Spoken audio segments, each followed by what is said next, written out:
اسلام آباد یونائٹڈ کا فاتحانہ آغاز، لاہور قلندرز کو شکست۔ پی ایس ایل 9 کے پہلے میچ میں اسلام آباد یونائٹڈ نے لاہور قلندرز کو بآسانی 8 وکٹوں سے شکست دے دی۔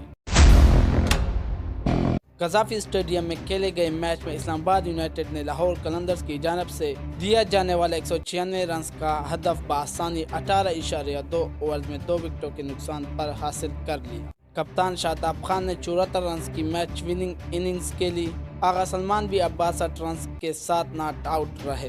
کولن منرو 5 رنز بنا کر آؤٹ ہوئے۔ ایلیکس ہلز کو 36 رنز پر سلمان فیاض نے پویلین کی راہ دکھائی۔ لاہور قلندرز کی جانب سے زمان خان اور سلمان فیاض ایک وکٹ حاصل کر سکے۔ اس سے قبل لاہور قلندرز نے مقررہ اوورز میں 5 وکٹوں کے نقصان پر 195 رنز بنائے اور یونائٹڈ کو جیت کے لیے 196 رنز کا ہدف دیا تھا۔ اوپنر صاحبزادہ فرحان نے 57 رنز کی شاندار اننگز کھیلی۔ فخر زمان 13 رنز بنا کر شاداب خان کو وکٹ دے بیٹھے۔ عبداللہ شفیق کو 28 رنز پر ٹائی ملز نے بولڈ کیا۔ ڈیوڈ ویزے 14 رنز بنا کر نسیم شاہ کا نشانہ بنے۔ وینڈو ڈوسن 71 رنز کی ذمہ دارانہ اننگز کھیلی۔ اسلام آباد یونائٹڈ کی جانب سے ٹائی ملز نے 2 کھلاڑیوں کو پویلین کی راہ دکھائی۔